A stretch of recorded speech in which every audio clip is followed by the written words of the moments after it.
Hai, selamat datang di Sigma Story. Terima kasih sudah menyempatkan waktu, semoga kesehatan dan keberkahan selalu menyertai kalian. Dalam video hari ini, saya akan membahas kasus pengabaian anak yang dilakukan oleh orang tua kandungnya. Video ini disajikan secara sangat sederhana karena banyaknya foto korban yang beredar di berita Korea yang sungguh membuat tidak nyaman di mata dan sangat memilukan. Inilah kasus Sine. Masyarakat Korea mulai mengambil kasus pelecehan anak secara serius pada tahun 1999 setelah terungkapnya kasus Sine. Sine adalah seorang anak yang menderita kanker yang diabaikan oleh orang tuanya. Pada tahun 2000, tindakan pengabaian dan penganiayaan secara resmi diakui sebagai bentuk pelecehan anak dan hukuman untuk tindakan semacam itu telah ditetapkan. Ini merupakan kali pertama masyarakat Korea turun tangan untuk menangani masalah serius pelecehan anak yang terungkap pada tahun 1999 dan berakhir pada tahun 2002. Dan hingga hari ini masalah ini masih menyedihkan dan mengguncang negara Korea. Sine, seorang gadis muda yang malang, lahir dari orang tua Kristen yang taat pada tahun 1990 dan meninggal pada bulan Mei 2002. Cerita Sine mulai dibagikan dengan dunia pada tanggal 21 Agustus 1999 melalui acara televisi Saya Ingin Tahu Itu. Semuanya bermula dari pertemuan Sine dengan Dr. Kim Hyun-ju dari Universitas Ajo Medical Center. Saat itu, Sine sedang dirawat di rumah sakit sejak berusia 4 tahun, namun Dr. Kim mengungkapkan bahwa Sine menonjol bukan karena kondisi kesehatannya, melainkan karena perilaku orang tuanya. Sebelumnya, ibu Sine tidak membawa putrinya ke rumah sakit karena alasan agama dan mengabaikan perkembangan penyakitnya. Pada bulan Juli tahun itu, ibu Sine memutuskan membawa Sine ke Universitas Ajo Medical Center setelah kesehatannya dengan cepat memburuk. Namun, ayah Sine yang memiliki otoritas sebagai orang tua memaksa rumah sakit untuk memindahkan Sine keluar dari sana berdasarkan keyakinan agamanya. Melihat situasi ini, Dr. Kim meminta bantuan seorang penyiar acara tersebut agar Sine tetap bisa mendapatkan perawatan yang dibutuhkannya. Menurut penjelasan Dr. Kim, Sine telah didiagnosis menderita tumor Wilms jenis kanker anak-anak sejak tahun 1995 ketika usianya baru 5 tahun.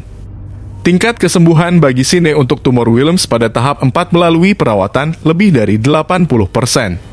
Meskipun dengan penemuan tumor ini, dia tahu bahwa orang tuanya meninggalkan putrinya sendirian selama hampir 4 tahun dengan mengatakan bahwa ia akan sembuh melalui kekuatan doa. Mendengar hal itu setelah mendapatkan petunjuk dari Dr. Kim pada acara televisi tersebut, Direktur Park Jong Seong segera pergi ke rumah Sine dan sangat terkejut dengan apa yang dilihatnya. Saat itu Sine berusia 9 tahun. Tubuhnya kurus seperti orang yang kekurangan gizi. Dan perutnya membesar menyerupai perut seorang wanita hamil. Dia hanya memiliki berat 20 kg dan memiliki tumor kanker seberat 5 kg di dalamnya. Saat berita itu disiarkan, lingkar perut Sine adalah 85 cm, lebih besar dari ukuran pinggang rata-rata pria dewasa. Itu bukan satu-satunya hal yang mengejutkan. Anak perempuan berusia 9 tahun tersebut mengeluhkan rasa sakitnya kepada orang tuanya dengan mengatakan, "Rasanya sakit, aku tidak tahan lagi, aku sangat kesakitan." Yang mengejutkan, orang tua Sine merespon dengan mengatakan, "Jangan berbicara kepada kami, berdoalah kepada Tuhan dan meminta kesembuhan kepadanya." Orang tua Sine membiarkan putri mereka menderita tanpa alasan yang jelas karena mereka memegang pandangan agama yang keliru. Mereka bahkan menolak saran tim produksi untuk membawa putri mereka ke rumah sakit guna mendapatkan perawatan medis yang sangat dibutuhkan. Ayah Sine bahkan mengklaim telah menerima wahyu bahwa Tuhan akan menyembuhkan putrinya dan dengan tegas menyatakan kesiapannya untuk mati bersamanya. Ia menolak untuk mempertimbangkan segala pembicaraan mengenai pengobatan dan berpendapat bahwa membawa putrinya ke rumah sakit dan memeriksanya ke dokter hanya akan sia-sia. Tim produksi acara televisi menduga bahwa orang tua tersebut merupakan anggota aliran Jehovah's Witness yang tidak mempercayai pengobatan dan perawatan medis. Setelah diselidiki, tim produksi mengetahui bahwa anggota gereja itu sendiri sudah lama telah berusaha keras untuk memaksa orang tua Sine agar membawa putrinya ke rumah sakit. Orang tua Sine memiliki keyakinan agama mereka sendiri. Ayah Sine tampaknya berhenti dari pekerjaannya setelah ia menjadi religius. Saat itu, sang ibu yang sedang hamil diduga lebih fokus pada agama daripada mengurusi anak-anaknya. Sine memiliki 2 saudara kandung, tetapi ibu mereka tidak melakukan upaya apapun untuk mengasuh mereka. Ibunya memberitahu Sine bahwa Tuhan akan datang tahun ini dan memintanya untuk tetap bertahan hidup. Kehidupan begitu sulit bagi Sine sehingga dia bahkan meminta orang tuanya untuk membunuhnya. Pendeta Kim In-tae yang memimpin misi Hulom Hospice saat itu juga mencoba meyakinkan orang tua Sine, dan mereka meminta tim produksi mencari cara untuk mengirimkan putri mereka ke rumah sakit. Tim produksi mencari cara hukum untuk memberikan perawatan kepada Sine, tetapi itu tidak mudah pada tahun 1999 di Korea Selatan karena orang tua memiliki otoritas mutlak atas anak-anak mereka. Bahkan negara tidak dapat campur tangan untuk menghentikan tindakan orang tua tersebut. Ayah dan ibu tidak dapat kehilangan hak asuh sebagai orang tua, bahkan jika presiden yang meminta. Menurut pasal 20 bagian 1 konstitusi di negara di mana kebebasan beragama dijamin, kekuatan eksternal tidak dapat melawan keyakinan agama orang tua yang memiliki hak asuh. Ada beberapa masalah terkait apakah Sine akan mampu bertahan dalam proses pengesahan undang-undang anak yang panjang dikarenakan kesehatannya yang terus memburuk. Ketika Sine menghadapi situasi yang mendesak ini, cerita yang tidak masuk akal akhirnya tersebar luas. Sumbangan pun mengalir dan seluruh negara mulai menggalang kampanye untuk menyelamatkannya. Tim produksi acara televisi berusaha mencari cara untuk membantu Sine dengan mengunjungi kantor distrik, balai kota, Kementerian Kesehatan dan Kesejahteraan, dan Majelis Nasional. Orang-orang juga mendekati orang tua Sine dan akhirnya berhasil meyakinkan mereka untuk membawa putri mereka ke rumah sakit.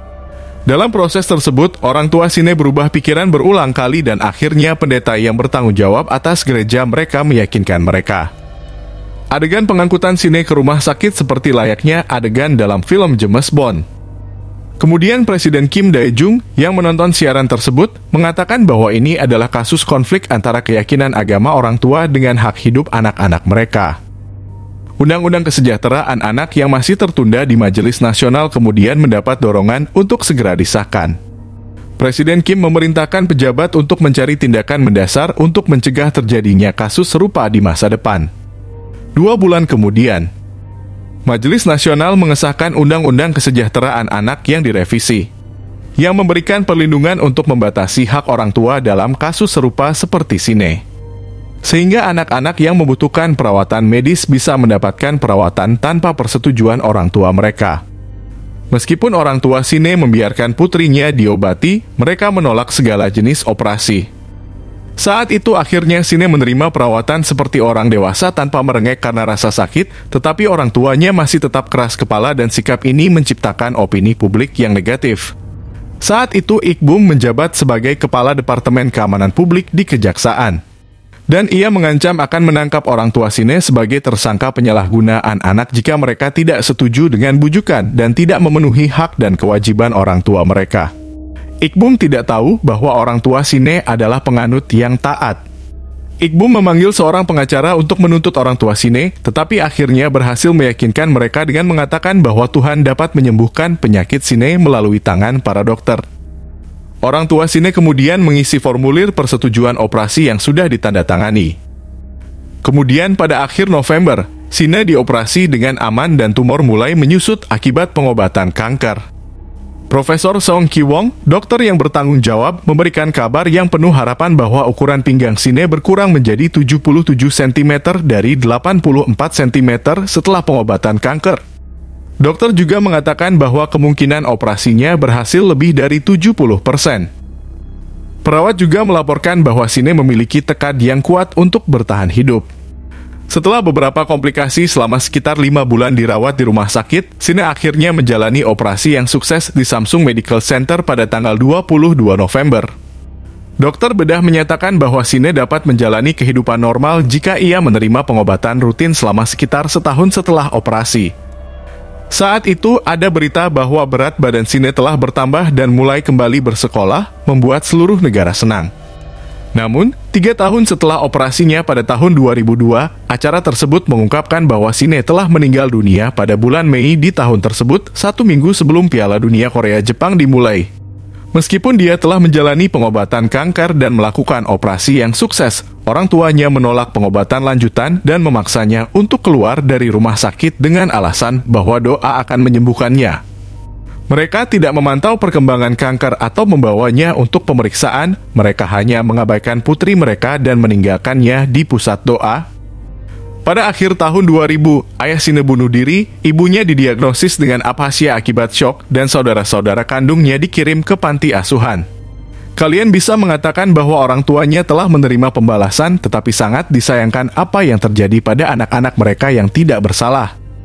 Ada peristiwa sebelum Sine meninggal dunia. Ketika Sine mengalami kondisi kritis, dia akhirnya dibawa kembali ke rumah sakit. Setelah menjalani berbagai pemeriksaan dan tes medis, dia didiagnosis bahwa kanker kembali muncul dalam tubuh Sine. Dan beberapa minggu sebelum dia meninggal dunia, seorang direktur program mengunjunginya di rumah sakit. Selama kunjungan tersebut, Sine hanya menatap dinding rumah sakit dan tidak menatap langsung wajah direktur program. Hal ini disebabkan karena Sine tidak dapat mempercayai siapapun setelah mengalami pengkhianatan dari orang tuanya. Kasus ini menyoroti kegagalan orang tua dalam memenuhi peran sebagai orang tua yang baik dan mengakibatkan kerusakan pada kehidupan anak-anak mereka. Perlakuan kejam terhadap anak dianggap serius di Amerika Serikat.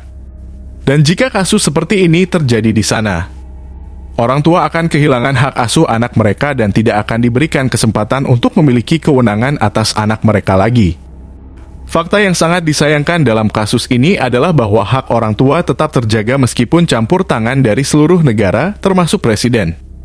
Karena kasus ini, Undang-Undang Kesejahteraan Anak direvisi pada Juli 2000 untuk mencakup pengabaian dan penganiayaan anak. Di Korea Selatan, masih ada ketidakseriusan dalam mengambil tindakan terhadap orang tua yang tidak bertanggung jawab hingga saat ini. Kita berharap tidak akan pernah ada kasus semacam ini lagi di sini. Itulah kisahnya, terima kasih telah menonton.